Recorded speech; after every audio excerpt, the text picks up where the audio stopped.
may know that lead is in our drinking water, but it's also naturally occurring in a variety of foods and beverages. One of them your children may be sipping on right now that parents might assume is a healthy option. For 11 investigates Amanda Fay digging into just how much lead is in fruit juice and whether our kids could be at risk of becoming poisoned. Juice, a staple in pantries of homes with children. I rounded up some parents, both at the park and on our Family Focus Surviving Family Facebook page, to find out your go-to juice and learn a little bit about its place in the household. Carmen Rodriguez is a mother of 4. Becky Lewis has a 4-year-old daughter. I've started where they have to drink water during the day, and the only time they get juice is at night for dinner. And she doesn't really drink much juice, so I think about like maybe 2 is when she started, and then I would just give her watered down juice, and she gets 1 juice a day. Can 1 juice a day still have an impact?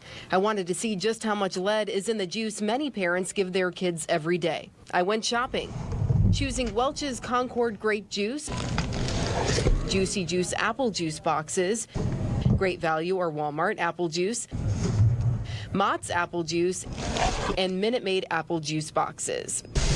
Then I took them to the Center of Materials and Sensor Characterization at the University of Toledo to see exactly what's inside.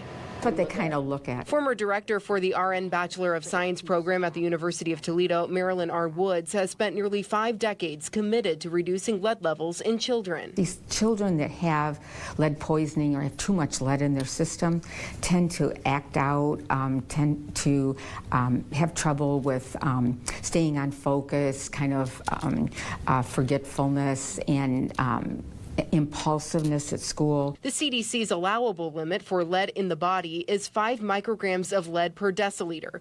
Wood says work is being done to reduce that threshold to 3.5. Really, no lead level is safe.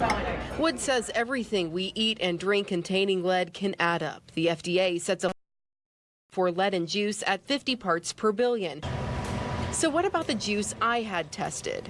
Minute Maid apple juice box came in the lowest at 9.6 parts per billion. The others inched slightly higher, with the Welch's Concord grape juice at 15 parts per billion, all significantly below the FDA requirement. It's still enough to make our parents question. Why was there any in it at all? The FDA explains it like this. Lead occurs in foods because of its presence in the environment. Lead in the soil can settle on or be absorbed by plants grown for fruits or vegetables.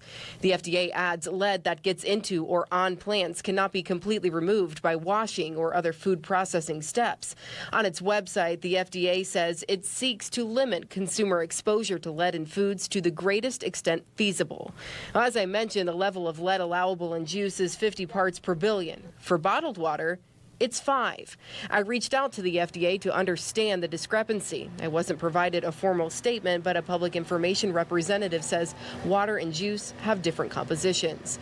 Wood still recommends parents focus on giving their children water. Their bodies are so small compared to adults that the impact on their brain and their body, their growth, their kidneys, really makes a big difference. The Environmental Defense Fund is urging the FDA to drop the limit of lead in juice to 5 parts per billion to match the limit for bottled water. The FDA declined an interview on the subject. I reached out to the parent companies of the 5 juices I had tested about whether they're working to reduce levels. You could see their responses in this story on our WTOL 11 app. Meanwhile, the moms who I talked to say they're happy to be informed. Becky says it's one more thing to have to check, but she's not overly concerned as she limits her daughter's juice intake. Carmen says she's a bit worried. It makes me think. I mean, I don't, like I said, I don't give my kids juice all the time, but I have one of them that is kind of behind on a lot. He's very smart, very intelligent, just very behind on everything. For 11 Investigates, I'm Amanda Fay. Things to consider. Absolutely, and I think what's important is what she was saying the symptoms can be. So since there's these things that can be in all of our foods or juices, just pay close attention to your child and see if there's an effect. I don't recall juice at all when I was growing up. Water, have some more water. Water. Yeah. Water's fine.